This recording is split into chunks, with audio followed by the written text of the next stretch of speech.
proposal was being discussed. I don't want to get ahead of the president or his national security team. What I will reiterate is that the president's red lines with respect to Iran have been made very, very clear, not just to the American public, but also to them as well. अमरीकी सदर की national security team से मुलाकात पाकिस्तान के जरिए भेजी गई नई तजावीज़ पर गौर। ईरान ने इब्तदाई तौर पर जंगबंदी और बाद में मुस्तकिल सीज़फायर की यकीन दहानी कराई। हादना हुर्मुज़ खोलने को अमरीकी पाबंदियों के खात्मे से मशरूत कर दिया। ईरानी मौक़िफ़ है कि ये शराइत पूरी हो जाएं तो जौहरी प्रोग्राम पर बातचीत हो सकती है। अमरीका को पुरअमन मकासद के तहत यूरेनियम अफजोदगी का हक तस्लीम करना होगा। ट्रंप का मौक़िफ़ है कि ईरान के एटमी हथियारों की ख्वाहिश ख़त्म करने तक मुज़ाकरात बेमायनी हैं। तर्जुमान व्हाइट हाउस कैरोलिन लेविट का कहना है कि सदर ट्रंप की रेड लाइन्स बिल्कुल वाज़े हैं। कोई ऐसी डील कबूल नहीं करेंगे जिसमें ईरान को एटमी हथियार बनाने की इजाज़त हो।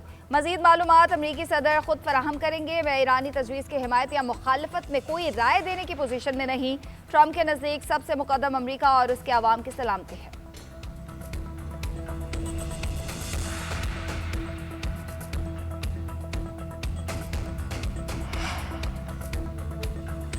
अमरीका का ईरान की जानिब से भेजी गई नई तजावीज़ पर नाखुश बरतानवी मीडिया ने अमरीकी अहदेदार के हवाले से बताया कि ट्रंप ईरानी तजावीज़ से मुतमईन नहीं है। उनमें जौहरी प्रोग्राम के मुस्तकबिल से मुतालिक कोई ठोस मौक़िफ़ शामिल नहीं।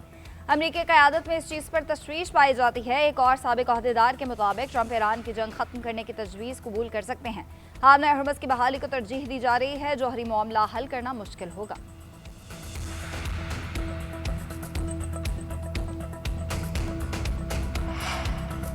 हादना हुर्मुज़ माशी तर्ज का जौहरी हथियार है। ईरान इस हथियार को दुनिया के खिलाफ इस्तेमाल करने की कोशिश कर रहा है। वो फ़ख्र से दावा करता है कि दुनिया की 20 से 25% तवानाई को यरगमाल बना सकते हैं। अगर उन्हें जौहरी हथियार मिले तो पूरे खत्ते को यरगमाल बना लेंगे। अमरीकी वज़ीर ख़ारजा मार्को रूबियो का कहना है, उम्मीद है इस तनाज़े के बाद दुनिया को ईरान से लाहक खतरे का अंदाज़ा हो गया होगा। ईरान दुनिया के साथ जौहरी हथियार से वही करेगा जो तेल के जरिए कर रहा है। ईरान इस सूरत हाल से निकलने के बारे में संजीदा है जिसमें वो फंसा है। उनके पास मिसाइल आधे रह गए, कोई फैक्ट्री नहीं, बहरिया भी ख़त्म हो गए। यकीनी बनाएंगे जो शरंगेज़ी कर रहे हैं उनको फ़ायदे से ज़्यादा नुकसान।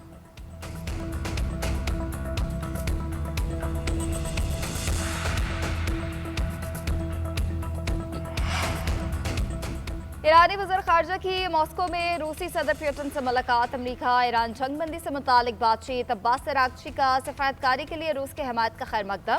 कहा, हालिया वाक़यात ने रूस के साथ हमारी स्ट्रेटजिक शराकतदारी की गहराई और मजबूती को वाज़े कर दिया। रूस के साथ आला तरीन सतह पर राब्ता कायम करने पर खुश हैं।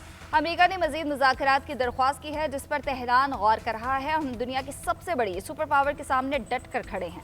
वाशिंगटन अपने मकासद में से एक भी हासिल नहीं कर पाया। ईरानी वज़ीर ख़ारजा ने क्रेमलिन का शुक्रिया अदा करते हुए कहा, जंग ने दिखा दिया कि ईरान के रूस जैसे अजीम दोस्त और इत्तेहादी हैं।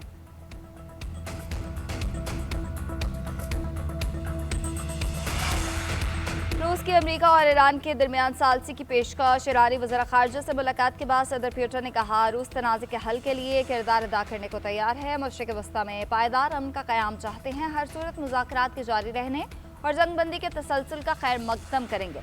किसी भी सूरत जंगी कार्रवाइयों की तरफ नहीं लौटना चाहिए। ये ना ईरान और अमरीका के मुफाद में है, ना ही आलमी मशरत के लिए सूदमंद है। कोशिश करेंगे कि ऐसा यकीनी अमन हो जिसमें दोबारा लड़ाई की तरफ वापसी ना हो। किसी भी तजवीज़ से पहले हमें तमाम पहलुओं पर काम करना होगा।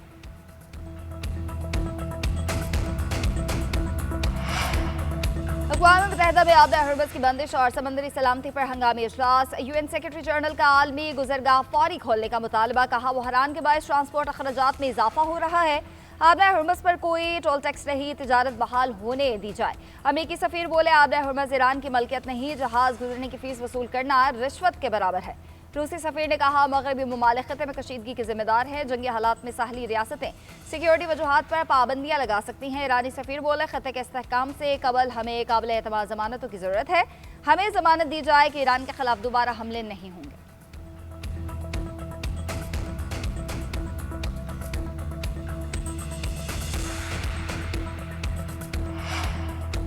पाकिस्तान का अक़वाम मुत्तहिदा में समंदरी रास्तों की बंदिश पर तशवीश का इजहार। आलमी समंदरी गुज़रगाहों का तहफ़्फ़ुज़ अमन और मशद के लिए नागुज़ीर करार। पाकिस्तान के मुस्तकिल मंदूब आसिम इफ्तिखार का सलामती काउंसिल से खिताब। कहा, आबदा हुर्मुज़ की बंदिश जैसे हालात तवानाई और खुराक बहरान को जन्म दे सकते हैं। समंदरी रुकावटों से तरक्की पज़ीर ममालिक शदीद दबाव का शिकार है। आलमी हालात जंग के खात्मे के लिए पाकिस्तान हर मुमकिन कदम उठाने को तैयार है।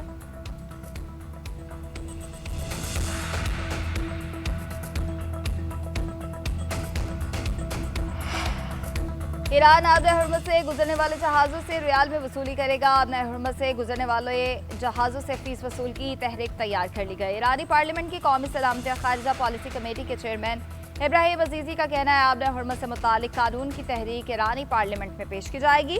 बहरी जहाज़ों से टोल की वसूली 11 नुकाती तहरीक का एक नुक्ता है। ईरान की पार्लियामेंट से मंजूरी के बाद ये कानून बन जाएगा।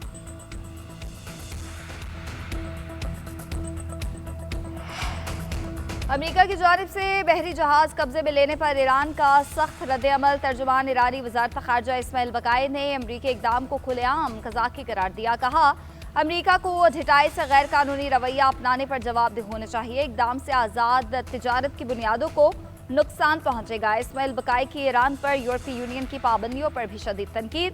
कहा पाबंदियां यूरोपीय हुक्मरानों के दोगलेपन और मुनाफिकत का मुंह बोलता सबूत हैं। ईरान पर यूरोप की गैर इंसानी पाबंदियों का इंसानी हुकूक से कोई ताल्लुक नहीं। मकसद आम ईरानी शहरियों के बुनियादी हुकूक को पामाल करना है। ऐसे रवैयों से आलमी सतह पर यूरोप की साख मजीद गिरेगी। यूरोपीय यूनियन का थका हुआ अखलाकी ड्रामा अब कोई नहीं खरीदेगा।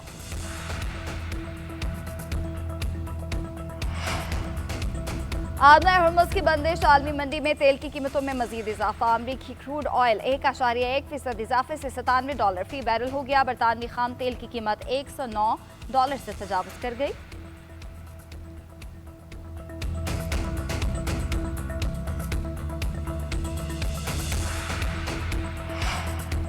अक़वाम मुत्तहिदा में एटमी अदम फैलाव के मुआहदे के नफाज से मुतालिक कॉन्फ्रेंस। ईरान नायब सदर मुंतखब। अमरीका का शदीद इख्तलाफ। अमरीकी और ईरानी हुकाम में सख्त जुमलों का तबादला। दोनों ममालिक के हुकाम का तेहरान के जौहरी अज़ाइम पर इख्तलाफ हुआ। अमरीकी नुमाइंदे ने कहा कि ईरान का इंतखाब एटमी अदम फैलाव के मुआहदे की तौहीन है। ईरान के नुमाइंदे रजा नजफी ने अमरीकी मंदूब के बयान को बेबुनियाद और सियासी नुक्ता नज़र की तर्जुमानी करार दिया। कहा अमरीका दुनिया की वाहिद रियासत है जो एटमी हथियार इस्तेमाल कर चुकी है और अब एटमी अदम फैलाव के नफाज के लिए सालिस भी बनना चाहती है।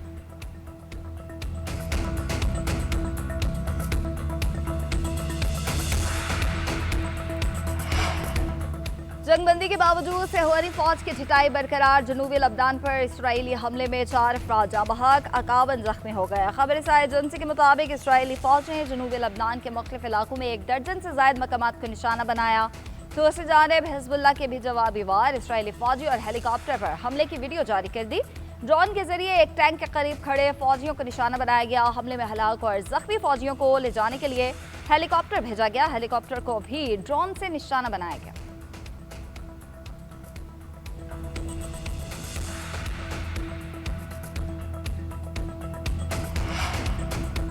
हिजबुल्लाह की जानिब इसराइल के साथ बराह रास्त मुज़ाकरात की मुखालिफत। मुज़ाहमती तंजीम के सरबराह नईम कासिम ने कहा कि लबनानी हुकाम को इसराइल के साथ बराह रास्त नहीं बल्कि बिलवास्ता मुज़ाकरात करने चाहिए। हमारी मुज़ाहमत जारी और मजबूत है। हमें शिकस्त नहीं दी जा सकती।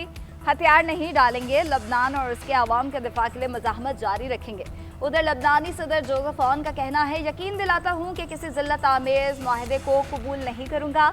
जिन लोगों ने लबनान को जंग में धकेला वही आज हमें जवाबदेह ठहरा रहे हैं क्योंकि हमने मुज़ाकरात का फैसला किया। जो हम कर रहे हैं वो गद्दारी नहीं है बल्कि गद्दारी वो करते हैं जो बैरूनी मुफादात के हुसूल के लिए अपने मुल्क को जंग में झोंक देते हैं।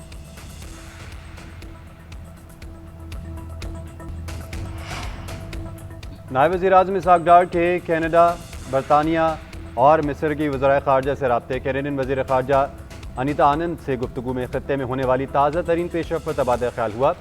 मशरिक़ वस्ता में अमन के लिए पाकिस्तानी कोशिशों से आगाह किया। बरतानवी वज़ीर ख़ारिजा एविड कूपर से गुफ्तगू में ख़त्ते में अमन और इस्तेहकाम को फ़रोग़ देने की कोशिशों पर बातचीत हुई। इसहाक डार का पाकिस्तान की तरफ से सफारतकारी को जारी रखने के अज़्म का यादा। इसहाक डार की मिस्री वज़ीर ख़ारिजा डॉक्टर बदर अब्दुल आती से भी टेलीफोनिक गुफ्तगू हुई। अमरीका ईरान जंगबंदी से मुतालिक ताज़ा तरीन पेशरफ़ पर बातचीत की गई। अमन और इस्तेहकाम के लिए राब्ते जारी रखने पर इत्तफ़ाक़ किया गया।